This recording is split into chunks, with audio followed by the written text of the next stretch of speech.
T. Let's take a look. It's November 10th, 2008. Barack Obama just won an election, and he travels to the White House to meet with the outgoing president, George Bush.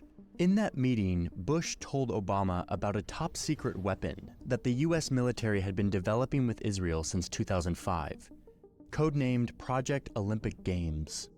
This weapon was intended to hit one of Iran's most fortified nuclear facilities, buried deep underground where centrifuges spin uranium to enrich it for use as energy, or, with enough spinning, to be used in a nuclear weapon.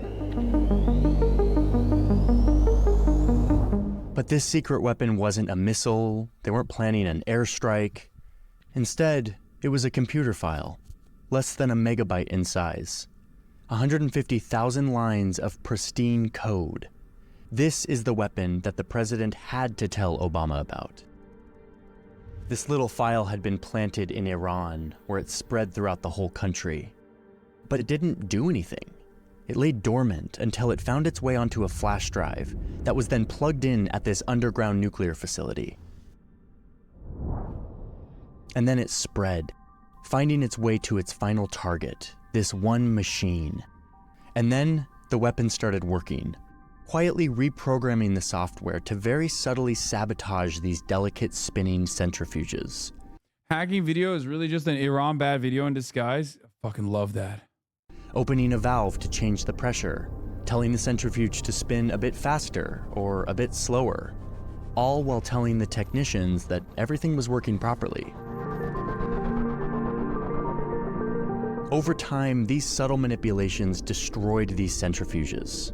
This was one of several weapons that the US had planted in Iran using sophisticated computer code. So, serious question, but like, what happens when Iran does this to us? Then it's bad, right? What's up, like, Greg, and welcome. I assume.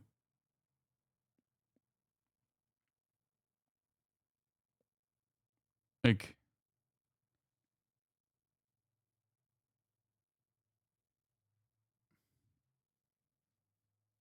I suspect. Yeah, Danny did a bid on the TikToker digging a tunnel. As you guys know, 2024 is the year of the tunnel.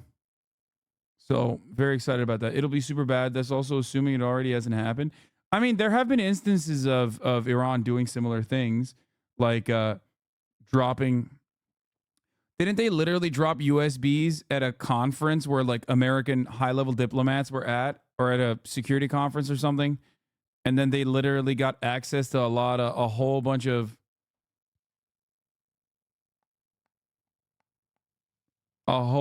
information.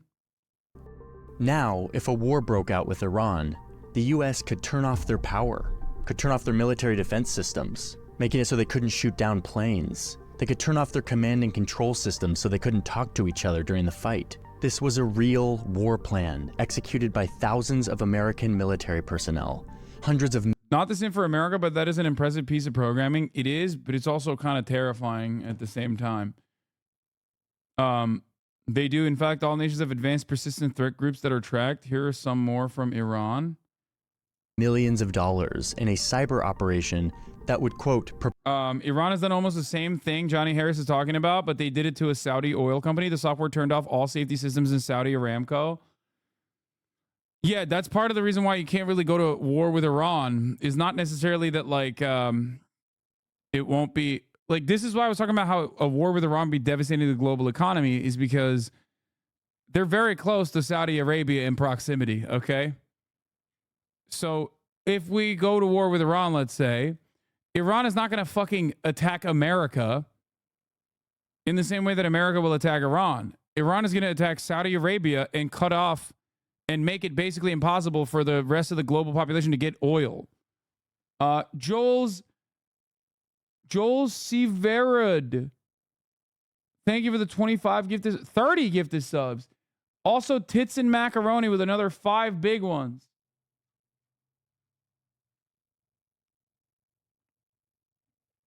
Those Siemens centrifuges are offline and air gap. They snuck into that facility to be able to do it. Prepare the battlefield by weakening Iran's ability to fight, all of it using code. The code that sabotaged the nuclear facility was eventually discovered and named after some of the elements that were inside of these many lines of code. .stub or MRXNet. It was a worm that was never supposed to spread further than that facility. Microsoft was pissed at the CIA because they didn't report the vulnerability they exploited to deliver the worm. They called it Stuxnet. Now, this weapon did slow down Iran's progress at first, but it didn't stop them. But what this did do was showcase a new style of war. The use of quiet weapons in the form of a tiny text file that could self-replicate and wreak actual physical damage on an enemy. We call this cyber warfare, and it has become a fixture of modern conflict. I gotta grab my food. Let me show you how it works. We're moving into a new era. People are actually getting killed. Dismantle our communication system. With the click of a button, you can bring down nations to their knees. Before Stuxnet, most cyber warfare was pretty basic. Like in the 80s, you had this situation where an East German hacker broke into some military computers in the US looking for secrets for the FSB, which was like the Soviet spy agency. Or more recently, like in 2007, where Russian hackers attacked a bunch of Estonian websites in the financial, government, and media sectors, shutting them down as retaliation against Estonia. The Estonia situation is like way worse because like, they got their whole shit on the net, man. Doesn't Estonia have their entire elections run on the internet? They're crazy for that one. I don't know what the fuck that's about.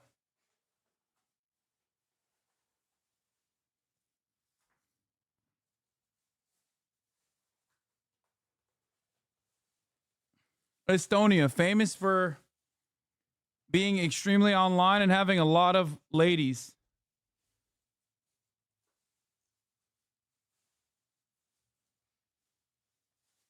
I don't know if you guys knew that. Who's interfering with Estonia? What do you mean? We're literally watching Russia directly interfere with Estonian elections, or with Estonia, on this very same video that we're watching.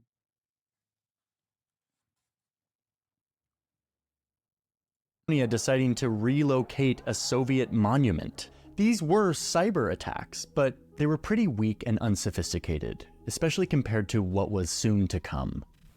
So we live in a weird time. Our information is less secure than ever. And now my phone and my email and my physical mailbox are inundated with stuff I don't want to see. I feel like my information is just leaked out to anyone and everyone who wants it. And this, of course, is a part of today's video, but it also has to do with the sponsor of today's video, which is Incogni. Incogni is a platform that allows you to get yourself off of the lists that data brokers use to get your information. It's really cumbersome and time consuming to go through the process to be taken off of these lists. The companies make it intentionally hard at times. So what you do is you sign up for Incogni and you give them permission to act on your behalf to go out and request that you be taken off of these data broker lists. There's a link in my description. It is incogni.com/Johnny Harris. When you click the link, it helps support the channel. You get 60% off when you sign up for the annual plan. The annual plan allows Incogni to month after month go and strip you off of these lists so that you can retain your privacy over time. So thank you, Incogni, for sponsoring today's video. With that, let's dive into this deep, complicated, intense, wild story of cyber warfare. The true power of the internet. Powering the internet generation. What do you mean you think this product actually works? I don't give a shit. I have no idea and I don't care. Are you fucking kidding me? It's a YouTube ad, dude. I'm just watching it because the YouTuber put it in the fucking video and I'm watching the YouTuber's video and it's only fair. It's not my fucking ad. They didn't pay me. On the internet. We have to remember that in the early 2000s, most of the world wasn't built off of the internet yet. Internet speeds were getting good, software was getting sophisticated, and computers and their software were becoming the foundation to many big invisible industries like shipping, finance, and energy. And crucially, hackers who had grown up on the internet were getting really good at finding vulnerabilities in these systems, breaking into them, learning to exploit them. Now, how those hackers ended up selling their secrets to the US government in the name of making cyber weapons is the next part of the story. But first, a quick word on software. This thing that runs our modern life, that is mostly invisible, but that is endlessly important. That ensures that you have electricity and that you can access your bank account and do your job. I'm no longer trusting. All of this is made possible because of something that looks very simple. Lines and lines of code. They're just basically lists of instructions on how a system should run, what it should do in every circumstance, and who has access to what. But because more and more of the world is run on software and software contains sensitive information. Is this how you guys feel? That like the bond of trust is broken and now you think I'm going to serve you a top of the hour ad break?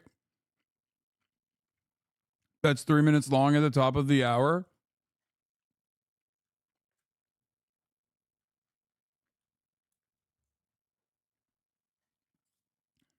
That's kind of fucked up. I'm sorry to have done that to you. I will be way more cognizant of my segues in the future after this one. Here's the 3 minute ad break now, bitch.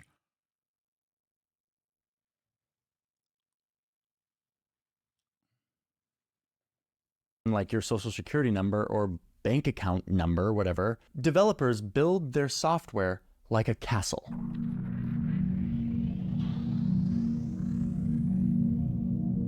So this is our software castle. It has walls and locked doors that only authorized users are allowed to get into. But inevitably, because it's a big complex castle, the builders of this castle, on accident, left little holes, little vulnerabilities, weak spots, secret doors that if an intruder could find, would allow them to get in, where they can steal things, or even take control of parts of the castle. They can lock the owner out and only give them access in exchange for money. Or they could just leave little time bombs that will blow up later. Almost all software has some kind of vulnerability that would allow a hacker to get in and control things. But the worst kind, arguably, and the nightmare scenario for software developers is the 0 day. It's called a 0 day exploit because by the time the intruder gets into the software castle, the developers had known about this for 0 days, meaning they didn't know, they were unaware. They were blindsided by this attack. It was a hole in their castle that somebody found, and now they're screwed. Now, once a hacker gets in, developers often know that there was a vulnerability, they can work on patching it, but that takes time.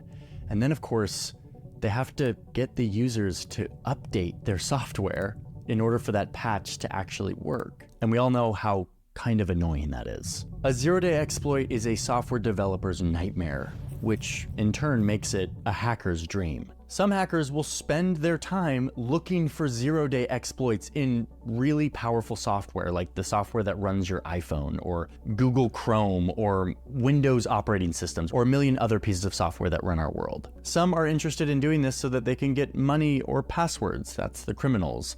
Or others are interested in gaining control of underground nuclear facilities and electricity grids. Which is also the criminals, but this time they're ostensibly on our side, so they're not criminals. That would be the government.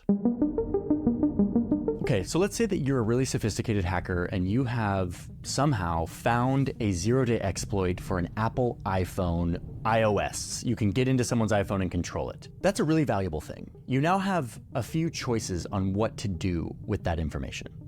Number one, you could go right to Apple and you could give it to them. And they will pay you handsomely. Right now, they will pay you $1 million in exchange for a 0 day exploit that allows you to hack into their iPhone. Every big software company does this. Like Google will give you $150,000 if you can find a way to take over one of their Chromebooks via a website. Software companies offer these bug bounties because they want to know where the holes in their castle are. They want to patch them. They want to avoid the nightmare of being hacked into and compromising the security and privacy of their users. So yeah, that's one of your options. Sell it to Apple, get $1 million, totally above board. We'll call this the white market. $150,000 is like, that's so stupid. I feel like that's so cheap, dog. Nobody's taking that offer. And no, while I'm looking down eating, I will see it. I see everything in the chat. But I guess it's for Chromebooks, right? Even Google's like, yeah, who gives a fuck? It's Chromebooks.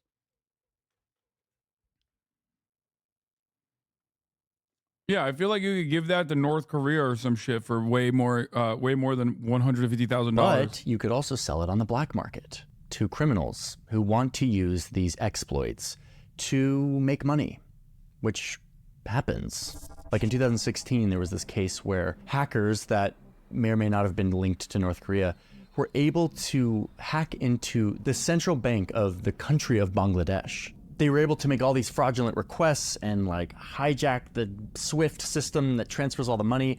And in the end, they were able to get $81 million transferred to their bank account in the Philippines. Their end goal was to get respect. They should keep it closer to $1 billion, but because of a typo in one of their fraudulent requests, they got caught and it got shut down. But the point is that there's a black market for 0 days because there's a lot of money to be made if you can hack into a financial system. But you also have a third option here. If you have a 0-day exploit, you can sell it to a government or a military. They tend to have pretty big budgets, and more, they're interested in developing cyber weapons, hacking tools that they can use against their enemies.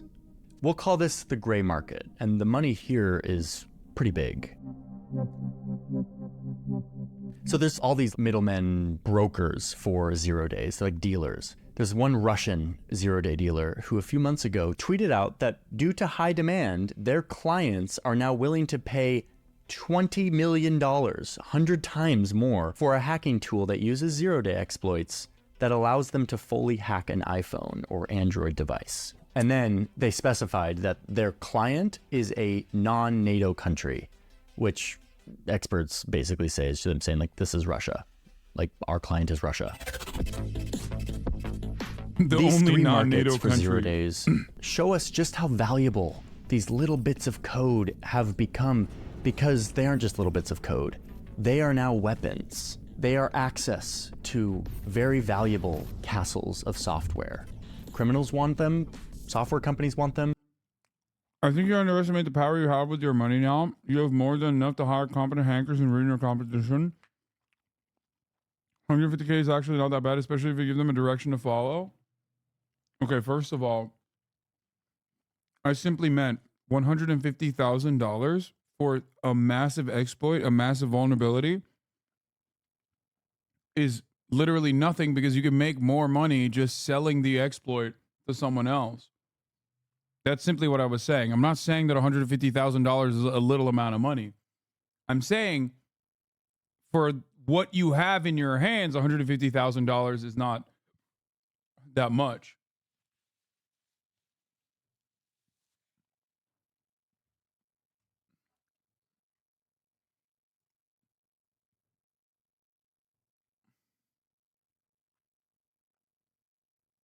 I feel like a person who's also capable of getting, a person who's capable of accessing Chromebooks from a website are probably going to be able to make $150,000 with other means, illicit or legal, in a year, regardless, at that level.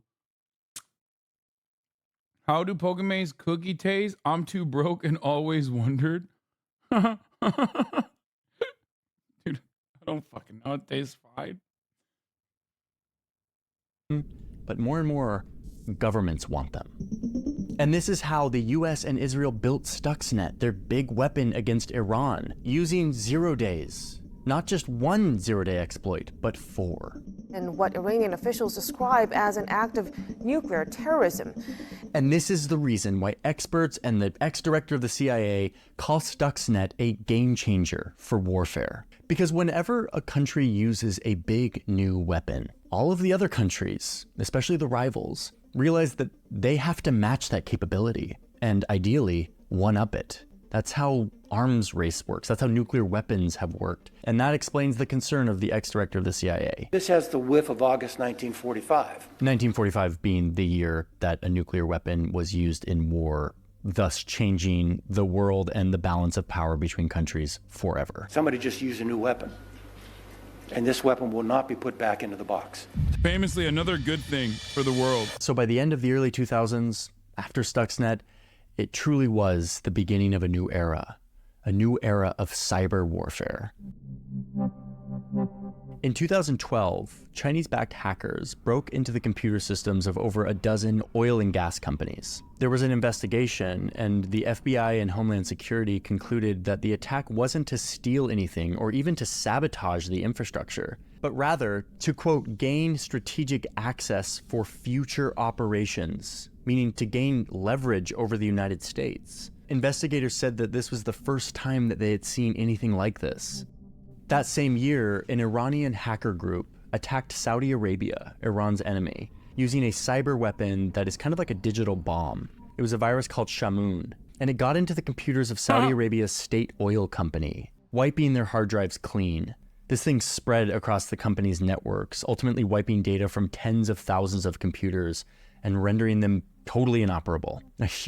How come these motherfuckers never do this shit to like the State Department's records for FAFSA? This shit sucks, dude. Actually. What the hell, man? Do that shit to like medical debt.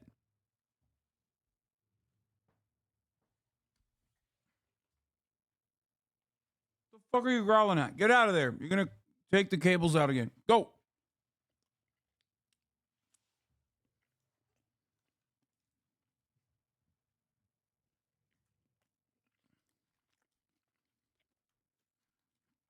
That's the plot of Mr. Robot. Yeah, well, you know, it's fucking annoying that it's not the plot of the real world that we live in.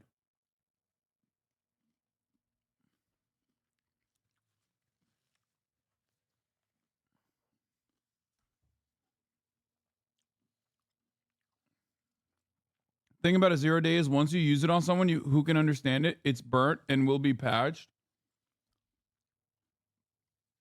I mean, I feel like not only was this patched, but also they're now utilizing it themselves, no? Huge blow to the company. In 2015, a huge cyber attack occurred when the Russian hacking group Sandworm shut off the power to 250,000 Ukrainians by gaining control of the computer. All I'm saying is, these in the American State Department, the guy who fucking found the exploit, or someone who found this exploit originally under Windows, bitch, you got medical debt too.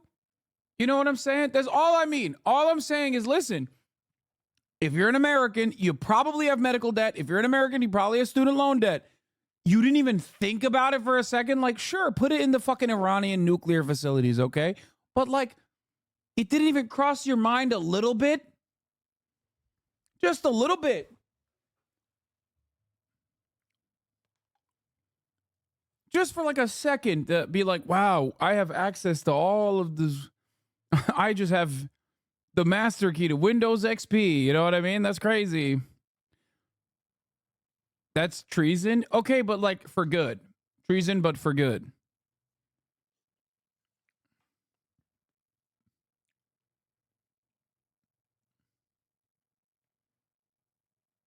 Never use it for debts or against Israel is a rule, it seems. Yeah. This also suspiciously does not happen to Israel. Well, you know, also suspiciously always directed by either Israel's allies, including Russia, against Israel's enemies, like Iran. It's so interesting.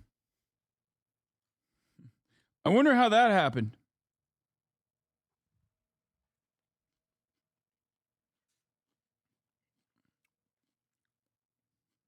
Computers that ran the power stations. This is actual footage of them remotely controlling these stations. I'm saying that a lot of these dudes, they used a piece of automated malware to do that, which is a sign that a lot of these dudes are Israeli. And a lot of this tech does come directly from Israel, including, as far as I understand, tech that one, Russia uses definitely, and two, tech that even I think China has used as well.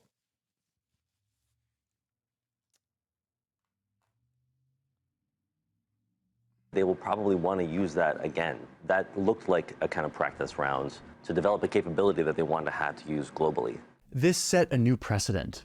People theoretically knew that cyber weapons could be used against electricity grids, which is like the lifeblood of our economy and society, but it hadn't actually happened until this 2015 attack. These are just a few examples, but they're examples that show how cyber weapons became employed in a war context between countries. It wasn't just hackers trying to steal money. It was countries trying to hurt their enemy, trying to demonstrate their capabilities, to deter their enemy, to let them know that they have power over them. A tool of war, of national power. And indeed, in 2010, the US acknowledged this very overtly by adding the US Cyber Command as a new department to the military. Cyber war was here, and it was here to stay. Today, we face threats that have increased in sophistication, magnitude, intensity, volume, and velocity. But here's what's crazy is that these aren't weapons. These aren't like missiles where a country has a monopoly over buying and using them. Cyber weapons are just bits of code. They're text files that are really small and easy to transfer around. So what happens when a cyber weapon developed by a military gets into the hands of everyone and they can use it however they want? Well, that's exactly what happened in 2016. The DNC has called the FBI after a deleting attempt to hack into voter databases. During the 2016 presidential election, the US was hit with a barrage of cyber attacks. This included the hacking of emails of the Democratic Party, a misinformation campaign on social media, and even an attempted hack of voter registration databases in several states. American intelligence agencies came together, they investigated, and they concluded that this was Russia. It was Russian hackers that were supported and directed by the Russian government itself. And the goal was to sabotage the American electoral system. The Russians were responsible for hacking the DNC. It's low-key lame that they also penetrated RNC and like that. I'm almost certain Julian Assange never leaked that stuff. And I'm pretty sure Julian Assange, or at least WikiLeaks, had access to the RNC folders as well, and we never even heard about it.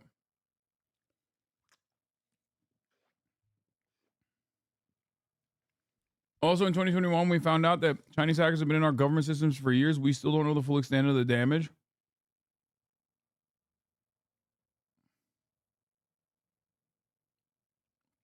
Assange said the stuff they found was mid.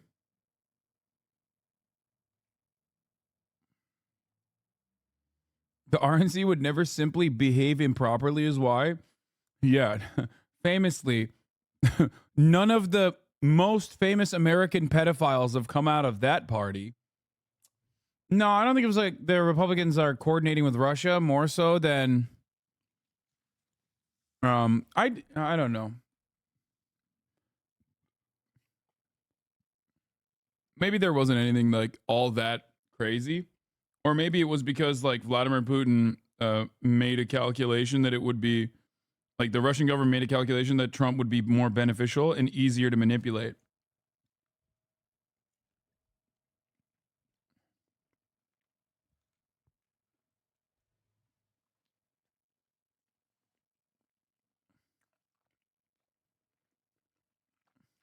Yeah, Assange hates Clinton personally.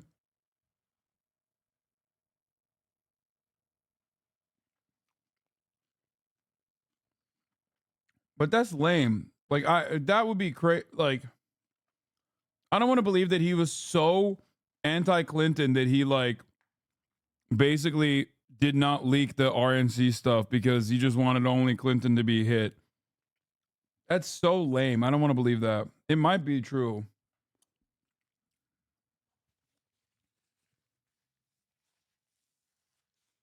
Assange charged with treason by America. He's an Australian citizen. So how does treason make sense? He didn't betray the Queen. Brother, we live in the United States of America, okay? The world is our oyster. This was like a frenzy here in the United States. Like everyone was talking about it. It was a huge deal. But in the middle of all of this, a post quietly appears on GitHub. from a user by the name of the Shadow Brokers. This was a few months before the election. It was a tense time for a lot of reasons. They claimed that they had super powerful cyber weapons from the American government's most elite cyber war group, the ones who created Stuxnet, and that they would sell these hacking weapons to the highest bidder. They would take their bids in Bitcoin. They released a few pretty impressive samples that actually looked pretty legitimate. They released an encrypted file that said contained more hacking weapons, but you needed the password for it. But they held onto it, posting every once in a while with a trickle of more information and honestly a lot of like bizarre rants on American hypocrisy and broken English that felt kind of intentional and caricatured. They didn't end up getting very much money and it all looked fairly ridiculous. But then out of nowhere came this post. Last week, the shadow brokers be trying to help peoples. This week, the shadow brokers be thinking, Heck. Peoples. They were getting pretty spicy, and indeed, oh god, they're fucking WoW nerds. Oh my god. Oh my god. Released this password, this weird password that they said was the password to that encrypted file that they had posted earlier. And when you put that password in the encrypted file, you discover that it is exactly what the shadow brokers said it was. 67 files that comprised some of the most sophisticated and dangerous cyber weapons that the NSA had ever created. And among them, the most powerful of the bunch, a tool called Eternal Blue, which allowed hackers to break into and control the Windows operating system, which is what most computers in this world use. Eternal Blue was like an open door. Back to our castle analogy, this was like a door into millions of castles, and the power to spy inside of the castle, to unlock any door, to steal the contents of the castle, to disrupt and break and destroy whatever you wanted inside of the castle, to lock people out of their own castle. Yeah, I mean, this was like a sophisticated military weapon that had just been duplicated and sent to anyone who had an internet connection. And what it meant was that the shadow brokers, in all of their like caricatured broken English, were actually legit. They had hacked in to our national security agency, our secret spy agency, and stolen the cyber weapons. I feel like this is giving an aneurysm to all the comp sci nerds. However, considering that the chirping is minimum right now, I'm assuming that, albeit reductive, it's like not wrong. A lot of what he's saying is like reductive, but not completely off base, because I know for a fucking fact that if he was actually totally incorrect on everything that he's mentioning right now, the chat would be going nutty mode. Anytime I bring up, God forbid, I say fucking DDoS wrong, I get ass fucked into oblivion by every fucking comp sci person in the chat.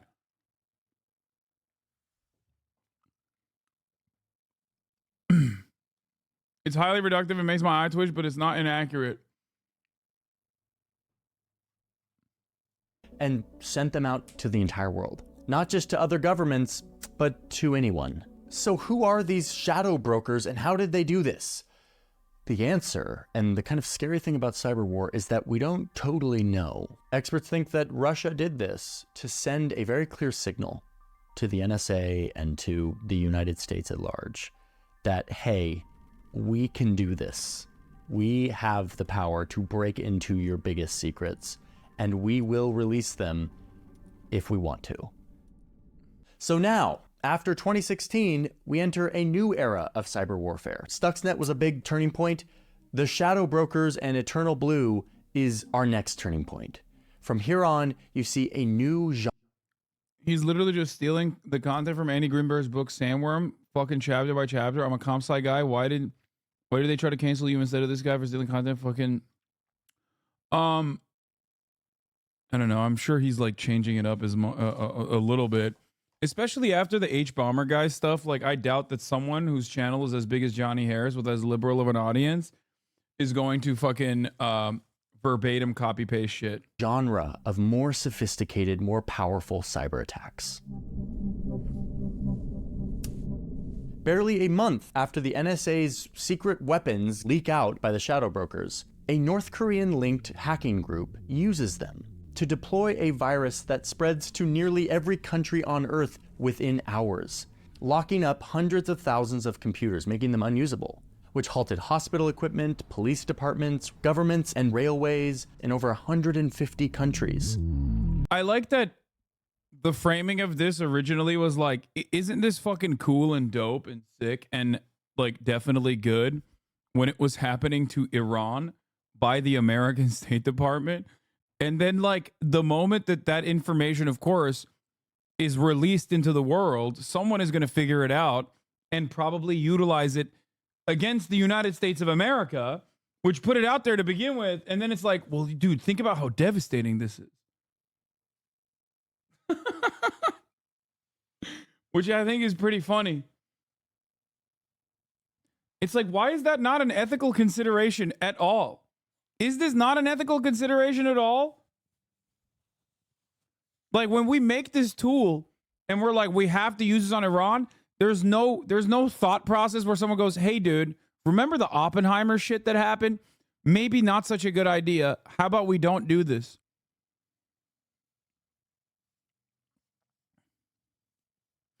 I'm serious. Dude, we are so fucked. This is one of the missions in Watch Dogs 2 where you hack the world and cause chaos on every country on Earth.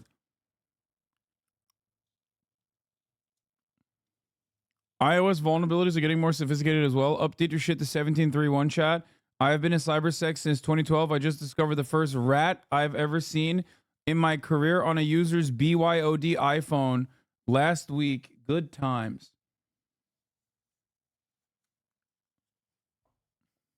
I don't know what any of those words mean.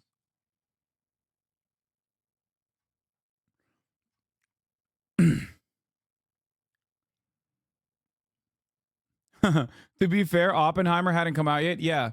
The guy at that point probably was like, yeah, no, certainly there's no historically prescient moment that is analogous to the situation unfolding right before my eyes. Definitely.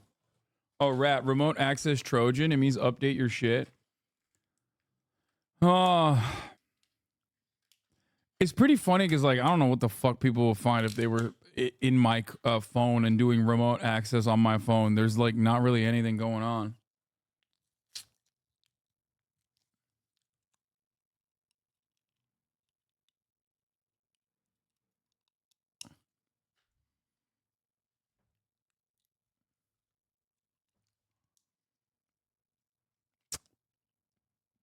A bad anime blog?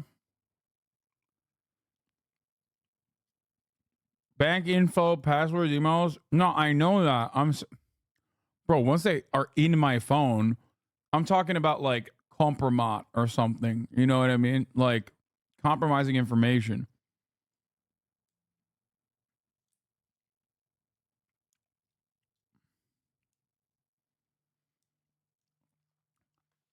But the point is, for me, I don't have that sort of thing. I don't like, I'm already, the point is I'm already live basically most of the time. I'm live more of the hours of the day that my eyes are open than not.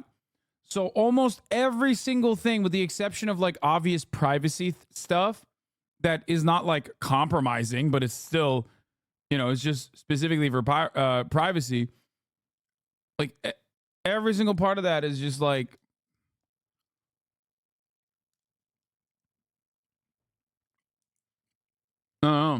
real income leaked. Yeah, except that has already happened.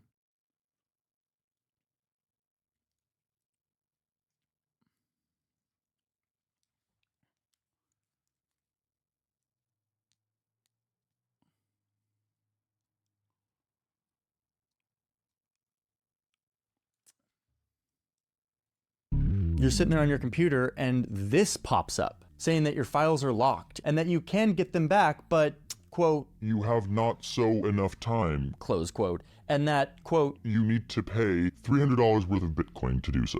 Malicious software has been taking computers hostage in an unprecedented worldwide outbreak. This is called ransomware. Basically, you ransom the computer files and you have to pay. This happened in a matter of hours. It was only stopped because a 22-year-old researcher accidentally activated a kill switch baked into the code. So the bigger crisis was kind of diverted. But even still, in just that few hours, as WannaCry was spreading to 150 countries, it caused hundreds of millions of dollars, maybe even billions of dollars of damage and economic loss.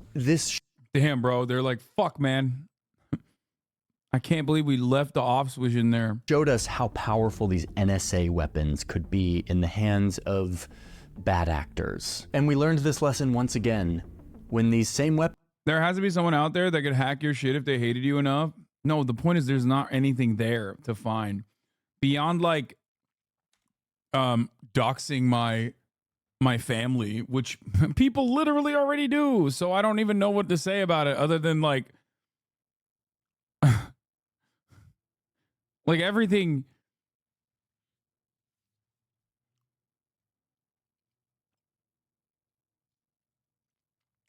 Obviously, the shit that they could do is like steal my money or something, but I'm talking about like compromising things. You know what I mean? There's like nothing there. Weapons were used by the masters of cyber warfare, Russia. It's the single biggest attack on record. It was June of 2017, the night before Ukraine's Constitution Day, when the Russian hacking group Sandworm deployed an attack that was similar to their 2015 electrical grid attack. But this time... Hack the rich. They can get photos of your small peepee. Huh. They just dump your creds and see what's going on in the DM. If they got your phone, they get everything. No, I understand that. I guess the worst shit would be if they like put anything in there. You know what I mean? But beyond that, I feel like it's all... They had the NSA weapons in their hands, so it was a whole new level. This one... A lot of your moms would obviously... a lot of your moms would obviously be having their nudes leaked because, you know, they send me their nudes. One was called NOT HasanAbi. This thing was potent. It spread very quickly, and soon Ukrainians were seeing this scary screen on their computer that literally started with, quote, "Oops, your important files are encrypted. Perhaps you are busy looking for ways to recover your files, but don't waste your time. Nobody can recover your files without our decryption service." It looked like another ransomware attack, saying that you have to pay $300 worth of Bitcoin in order to get your files released. But meanwhile, it was spreading super fast and wiping everything out in its path. It took down Kiev's mass transit system, airports, hospitals, and it rapidly spread through government agencies. Gas stations and power grids went down, credit cards stopped working, and it shut down almost every ATM machine in the capital. One person who was caught in the middle of this cyber attack described it as, life went very fast from what's new on Facebook to, do I have enough money to buy food for tomorrow? And it's a moment like this that we can really grasp. Yo, we still think Unit 8200 hasn't already checked your shit after raising all that money. They want to see your contacts. Please, Unit 8200, if you're checking my shit, know that like I have no malice towards Israeli citizens. I want Israeli citizens to be able to peacefully coexist alongside Palestinians, okay? Sir, Mr. HasanAbi, sir, we have remote access of Kaya. Please refrain from biting your nails or we'll force her to fix your camera and piss Max on an hourly basis. Just how fundamental this infrastructure is to our lives. And in this case, there was no kill switch. It was so viral that it spread beyond its target of Ukraine into other parts of the region, hitting the systems of a bunch of companies like FedEx or the shipping company Maersk. And soon tens of thousands of trucks were stuck for days with no computers to guide them. I mean, that's a lot of trucks. And many, many others. It affected tons of companies and agencies and systems, all because of this one virus. Unlike a missile or an invasion, cyber can hide behind this hackery-looking screen. This doesn't look like a state entity. This looks like a hacker doing a ransomware attack so they can make some money in Bitcoin. But that's not what this was. This was a coordinated, sophisticated attack by the Russian government using an American cyber weapon to make it more viral that caused an estimated $10 billion in economic loss and damages. And in the process... Good thing we used it, though. Good thing this was good to be invented. Maersk lost all their domain controls, no backups, and were only saved because the Ghana office had a power outage during the attack. Really blurring the lines of the rules of war, where usually, like, you know what a country did to you and you know how you're supposed to respond, and all of that creates this nice balance of, like, deterrence. That's kind of the lifeblood of stability in our global order. When you've got these, like, shadowy, like, deniable attacks, it makes it way harder to know how to respond. You're talking about how Turkey is a huge oil supplier to Israel and you might find Pegasus on your phone? To whom? I was lying. Turkey is not a huge oil supplier to Israel. Also, I love Israel. I'm having an Ian Miles Chong moment, but in the opposite direction. Respond. And, like, what's proportional? It just changes our view of conflict, which is why regimes like North Korea or Russia have leaned very heavily on this type of engagement, because as they become more isolated and as their military becomes less effective, this is a way for them to stay relevant, for their enemies to continue to fear them, because cyber is an actual weapon of war now.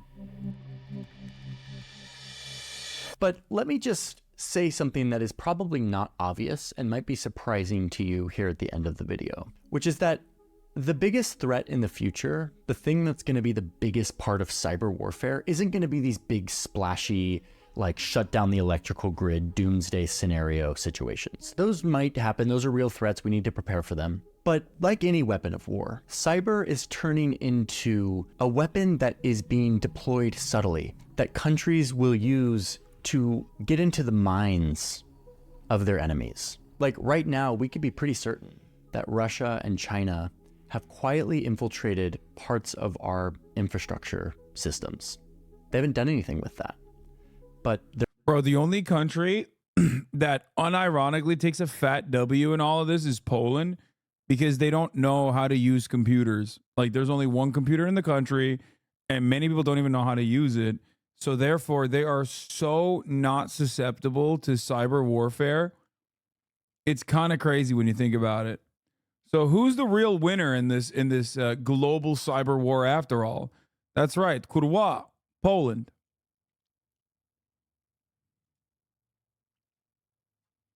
They're probably there. At least that's what a lot of analysts and experts think. And that we have probably done the same to them. And that we're all just sitting there with our little time bombs put in.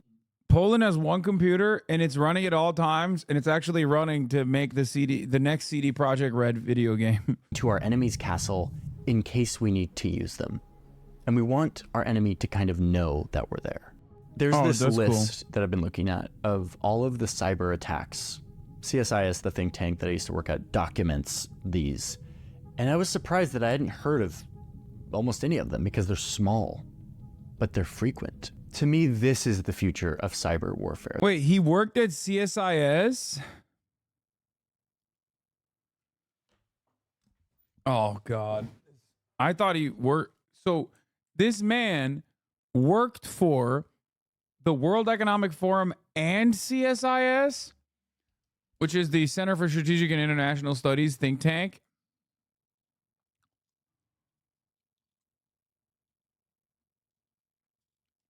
Bro, you don't focus on these videos? What?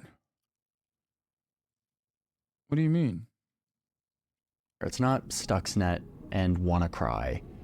It's these death by 1,000 pokes, psychological warfare, revealing to your enemy that you have capabilities to infiltrate their systems. And in that sense, cyber warfare starts to look a lot like nuclear deterrence. Like a shadowy, hidden submarine with nuclear weapons floating through the ocean somewhere, capable of hitting your enemy.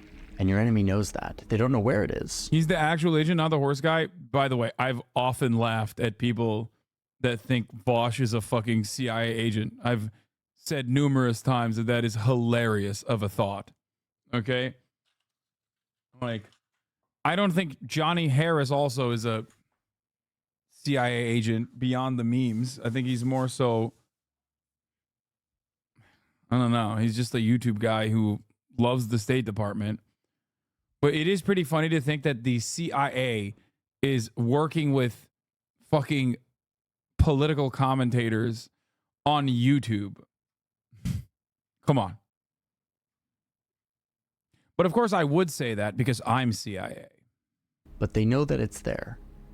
And any calculation that they make on conflict takes into account that that weapon is there and could be used at any point. This is the weird paradox of war and peace and deterrence.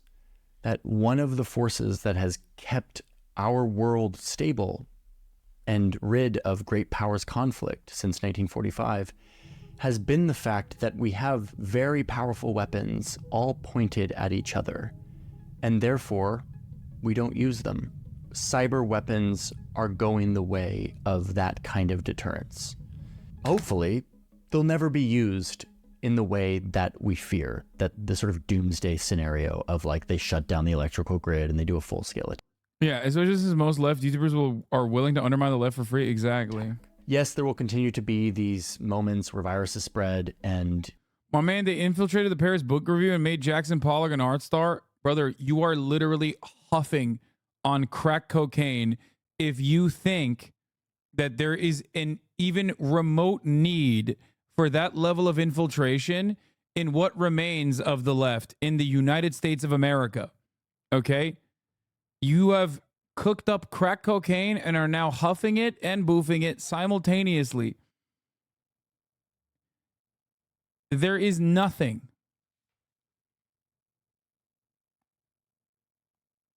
It's not about need, it's control. Yeah, again, they have it. Control, they have it. Need, they do not.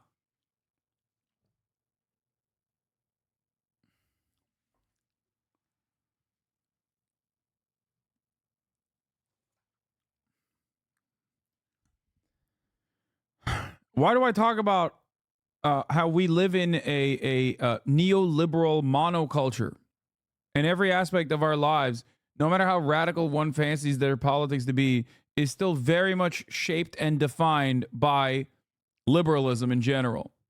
That the conditions in which we analyze our interlocutors, things of that nature, all shaped completely by liberalism.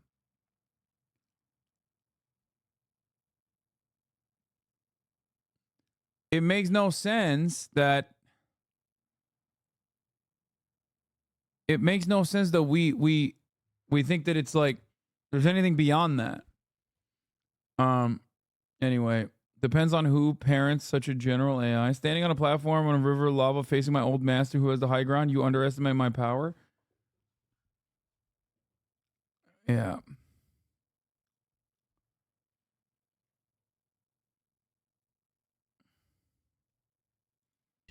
To avoid those, just update your damn software. I hate it as much as you do, but like two-factor authentication, we got to do it. All this stuff, it's there for a reason because we live in... Bro, I love describing Stuxnet and like how powerful the state actors are and then turning around and being like, yeah, and that's why you need two-factor authentication. Are you insane? First of all, that's great. Two-factor is good for like criminal elements, even though there's workarounds on that front too. And you should definitely do that for the record. But it is funny to mention that in this process while simultaneously talking about state actors and how they have decided if they want to get into your phone, they can. Sure. Random criminal script kiddies, yes. Like people that try to do social engineering and sim swiping, yes. Two-factor authentication will help you. And I don't mean with your phone number. I mean like with a separate, not an SMS two-factor. I'm talking like a separate app. Okay. Obviously, the most protective thing that you can do is have like a physical key. It's called a YubiKey, right?